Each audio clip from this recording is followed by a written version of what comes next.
बिस्मिल्लाहिर्रहमानिर्रहीम। अस्सलाम वालेकुम नाज़रीन, आप यूट्यूब चैनल देख रहे हैं। मैं इमरान खान हूँ। सबसे पहले तो एक इशू है, उसके ऊपर पहले मुझे बात करनी है। मरीम नवाज़ साहबा ने एक स्टेटमेंट दिया है, ये स्टेटमेंट आप सुने, फिर मैं आपको बताता हूँ कि एक्चुअली उनके स्टेटमेंट में कहाँ वो क्या गलती कर रही हैं। गलती नहीं कर रही, एक्चुअली ये लोग झूठ बोलते हैं और जानबूझकर झूठ बोलते हैं। पहले आप मरीम नवाज़ को सुने, फिर मैं आपको बताता हूँ। जितनी ये इंटरनेशनल और नेशनल प्रेस की तरफ से, मीडिया की तरफ से जो भी खबरें सामने आई हैं, इसको गवर्नमेंट ऑफ पाकिस्तान ने डिनाई नहीं किया, जिसका मतलब ये है कि ये बात शायद सच है।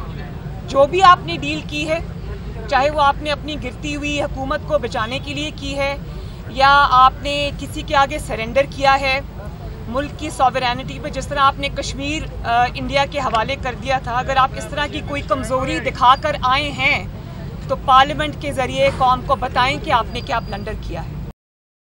तो ये आपने सुना जी मरीम नवाज़ साहिबा को वो क्या कह रही हैं इस हवाले से कि पाकिस्तान ने अमेरिका को फ़ौजी अड्डे दे दिए हैं, यही सवाल था।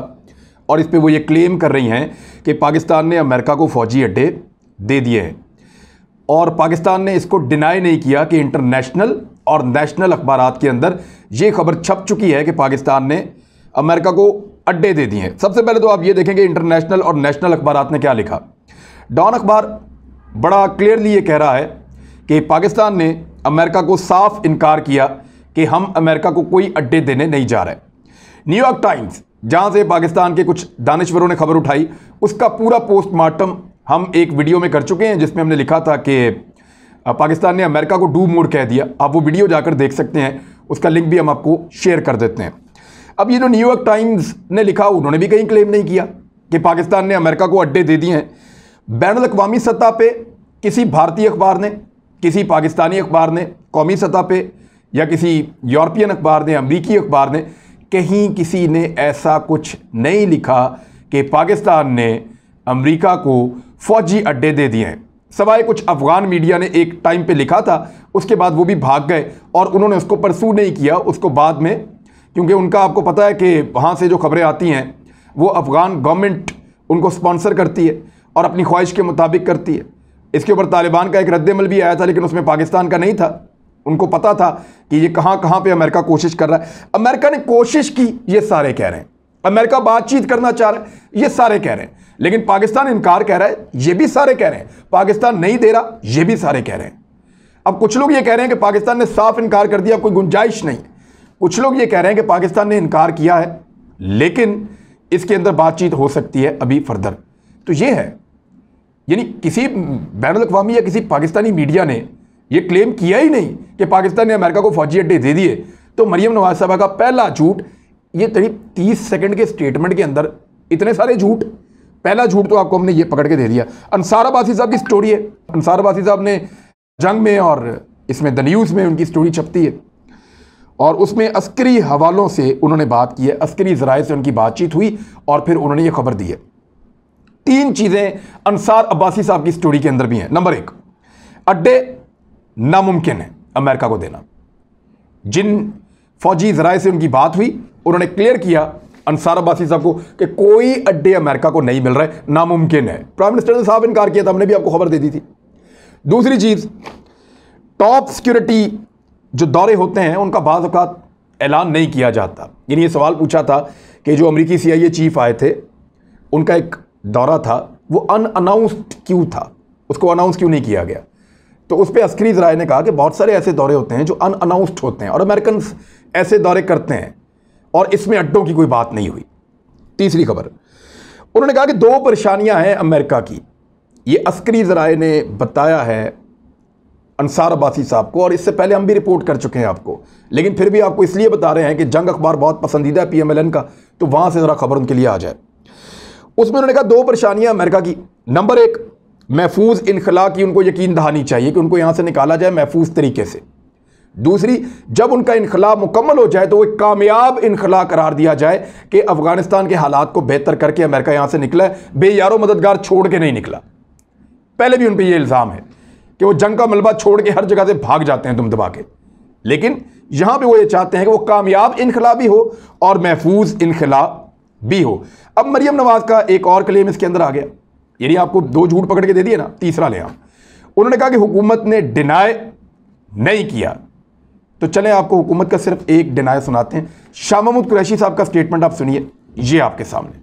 सवाल यह है कि पाकिस्तान की पॉलिसी क्या है, पाकिस्तान की हुकूमत की पॉलिसी क्या है। पाकिस्तान की हुकूमत की पॉलिसी की मैं वजाहत कर चुका हूं सेनेट में भी और आपके मीडिया के हाउसेस के सामने भी कर चुका हूं। जो मैंने ब्रीफिंग दी थी जिसमें तमाम जमातें मौजूद थी, उसमें पीपल्स पार्टी मौजूद थी, उसमें ANP मौजूद थी, उसमें नून लीग मौजूद थी, उसमें जमात इस्लामी मौजूद थी, JUI मौजूद थी, जो मैंने दफ्तर खारजा में ब्रीफिंग दी उसमें मैंने वजाहत की कि हमारा कोई ऐसा इरादा नहीं है। अब आप इन क्या सराइयों पे तवज्जो ना धरें। अब शाह महमूद कुरैशी साहब का स्टेटमेंट आपने सुन लिया। एक और झूठ आपको पकड़ के देते हैं, यानी वो कह रही है कि हुकूमत ने डिनाई नहीं किया, तो ये वजीर खारजा किसके हैं? अपोजिशन के हैं, इंडिया के हैं, अफगानिस्तान के हैं, अमेरिका के हैं। और पाकिस्तानी वजीर खारजा शाह महमूद कुरैशी वो साफ अल्फाज के अंदर डिनाई कर रहे हैं। और हुकूमत से किस तरह का डिनाइल आपको चाहिए? यानी वजीर आज़म पाकिस्तान डिनाई कर चुके हैं, नहीं देंगे अड्डे। पाकिस्तान के वज़ीर ख़ारजा कह चुके हैं, पाकिस्तान के वज़ीर इत्तलात कह चुके हैं, पाकिस्तान के आर्मी चीफ अपने हल्कों में कह चुके हैं, पाकिस्तान के अस्करी ज़राए इसकी तस्दीक कर चुके हैं, पाकिस्तान का दफ्तर ख़ारजा इसका इनकार कर चुका है। इसके बावजूद अगर आपको यकीन नहीं आ रहा तो पता नहीं कौन सी हुकूमत है। अब मियां नवाज शरीफ की हुकूमत बन जाए और वो आके डिनाई करे तो शायद आप उसको मान लें। अभी तो हुकूमत पूरी की पूरी डिनाई कर रही है, सारी की सारी हुकूमत इसकी तरदीद कर रही है, लेकिन मरियम नवाज साहब को शायद सुना ही नहीं दिया। एक और झूठ, उन्होंने कहा कि हुकूमत बचाने के लिए अड्डे दे रहे हैं। नॉर्मली होता है, लोग अमेरिका से ताल्लुकात रखते हैं, इससे लोगों की हुकूमत बचती है। मुशर्रफ साहब ने अमेरिका से ताल्लुकात रखे और अपनी हुकूमत को लंबा किया। पाकिस्तान में बहुत सारे सियासतदान जो हैं जैसे इक़्तिदार में आते हैं, कोशिश होती है अमेरिकन से रब्ता हो जाए तो हुकूमत बच जाए, हुकूमत लंबा अरसा चले पाकिस्तान के अंदर। तो अमेरिका का सबसे तगड़ा इदारा कौन सा है? CIA। और CIA का चीफ अगर पाकिस्तान में आए और प्राइम मिनिस्टर से मिलना चाहे और प्राइम मिनिस्टर ऑफ पाकिस्तान ये कहे और कि ये प्रोटोकॉल नहीं है, मैं CIA के चीफ से नहीं मिलूंगा, और अगर मिलना है या बात करनी है तो जो बाइडन करें या पॉलिटिकल इंतजामिया मेरे साथ बात करे, तो प्रोटोकॉल तो यही कहते हैं। CIA चीफ पाकिस्तान के ISI चीफ से मिले और जाए। हुआ भी यही, वो फौज से मिल के गए। इमरान खान साहब ने उनसे मुलाकात नहीं की, इनकार किया है। जिसने अपनी हुकूमत बचानी है वो CIA चीफ से मिलने से इनकार नहीं करता, पूरी दुनिया का कोई हुक्मरान नहीं करता। पाकिस्तान ने किया और साफ इनकार किया, और इससे पहले किसी ने नहीं किया। मुझे एक मिसाल दें कि CIA का चीफ पाकिस्तान में किसी को मिलना चाहता हो और किसी हुक्मरान ने कहा हो जी मैं नहीं मिलता। तो ये सारे झूठ जो हैं वो इकट्ठे किए गए, मेरे ख्याल में लाइल्मी नहीं है, ये प्रोपेगेंडा है और ये जानबूझकर चीज़ों को उलझाने की कोशिश है। हुकूमत के खिलाफ कुछ ना कुछ होता रहना चाहिए। अब जब बाकी चीज़ें नहीं हैं तो इसके अंदर कूद गए हैं, और ऐसा ही झूठ और डिटाई हमें अपोजिशन की तरफ से मिलती है मईशत पर। यानी उन्होंने जो डाटा दिया वो आंखें बंद करके दिया। हुकूमत को लताड़ने की बेशुमार जगह हैं, हुकूमत के खिलाफ तनकीद करने के लिए बेशुमार पॉइंट्स हैं। आप मीडिया से पूछें, आप खुद तहकीक कर लें थोड़ी सी, आपको बहुत सारी चीज़ें मिल जाएंगी जहाँ पे हुकूमत कमज़ोर है। लेकिन एक ऐसी अजीबोगरीब तनकीद की अपोजिशन ने कि अपने ही एक दावे के साथ दूसरा दावा मैच नहीं कर रहा। एक में डाटा बेरोजगारी का कुछ और दे रहे हैं, दूसरे में कुछ और दे रहे हैं। एक में मईशत का डाटा कुछ और दे रहे हैं, दूसरे में कुछ और दे रहे हैं। अपने ही डाटाज मैच नहीं कर रहे, और एक ही जमात की बात कर रहा हूं मैं, पीपल्स पार्टी और PMLN की अलग अलग नहीं कर रहा। तो इसमें बेरोजगारी, गुर्बत, महंगाई, ज़राअत वगैरह के अपोजिशन के मुख्तलिफ दावे और आदाद शुमार जो हैं वो गलत हैं, एक दूसरे से मैच नहीं करते। मिसाल के तौर पर अगर मैं किसानों की बात करूं तो गुज़िश्ता एक दहाई में किसान रहनुमाओं ने मुझे खुद बताया कि पहली दफ़ा ऐसा हुआ है कि लगातार उनको उनकी अजनास की, उनकी फसलों की दुरुस्त और ठीक कीमत मिल रही है। ऐसा पहले कभी नहीं हुआ, ये किसान कह रहे हैं। यानी पहले अगर उनको एक फसल में फ़ायदा होता था किसानों को, तो दूसरी फसल में उनको नुकसान ही होता था हमेशा। यानी एक दफ़ा किसान को फ़ायदा दिया, दूसरी दफ़ा ताजर को दे दिया और मिडलमैन को दे दिया। ये तरीका वारदात था, और किसानों को जो है वो उल्टा कर देते थे हर दूसरी फसल के अंदर। मैं आपको चंद वाक़यात याद दिला देता हूँ, मुझे किसानों ने कल याद दिलाए। एक तो 2017 में किसान पहुँचे इस्लामाबाद में हुकूमत से मिलने के लिए, किसानों को डंडे मारे, वाटर कैनन का इस्तेमाल किया, लाठीचार्ज किया और उनको गिरफ्तार कर लिया। और जो किसान रहनुमा कल इमरान खान साहब के साथ बैठे मीटिंग कर रहे थे, ये इनका किसी पॉलिटिकल पार्टी से ताल्लुक़ नहीं है किसानों का, लेकिन यही सारे किसान गिरफ्तार थे। नवाज शरीफ साहब के दौर में जब ये मीटिंग करने के लिए आए, गिरफ्तार हो गए। अब मीटिंग करने के लिए आए तो प्राइम मिनिस्टर को मिलकर गए और अपने तहफ़्फ़ुज़ात बताए हैं और उनकी कुछ पॉलिसीज़ के ऊपर एतमाद का इजहार भी किया। पंजाब असम्बली के बाहर आलूओं के ट्रक लेकर आए थे किसान यहां पे उकाड़ा और दीपालपुर और साहिवाल से, लाकर उन्होंने वो ट्रक यहां पे उल्टा दिए, पूरी सड़क आलूओं से उन्होंने 2 दफा भर दी। क्यों?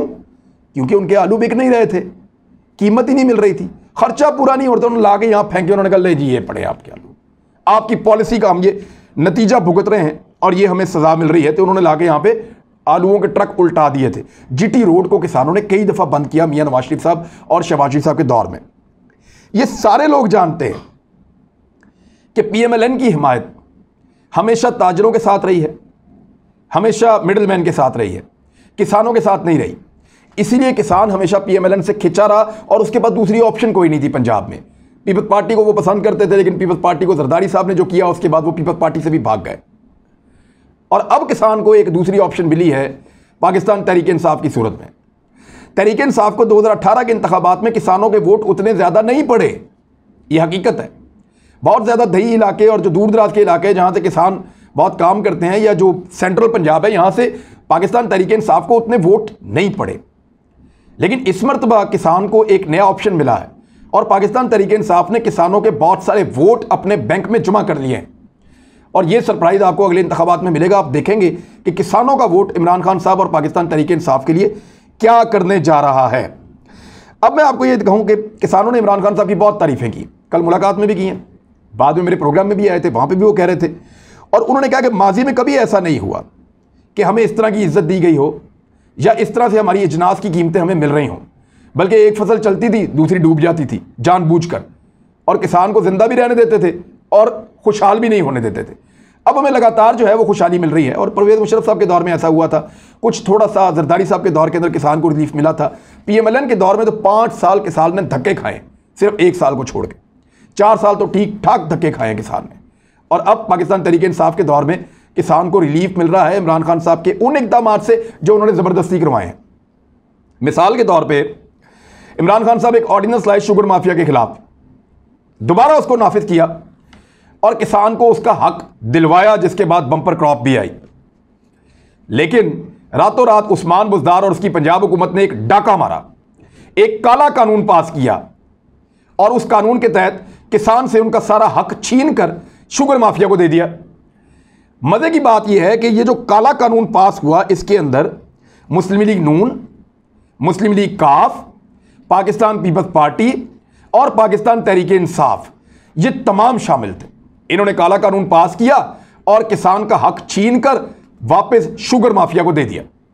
मैंने गिलगित बल्तिस्तान में मैं था, मुझे किसान रहनुमाओं के फ़ोन आए और स्कर्दू में उन्होंने मुझे बताया कि जनाब ये मामला हमारे साथ हो गया है। तो मैंने उनको बताया कि मैं 3 दिन बाद वापस आऊँगा, आके करूँगा। उन्होंने कहा नहीं, अभी इसके ऊपर बात करें, अभी इसके ऊपर बात करें।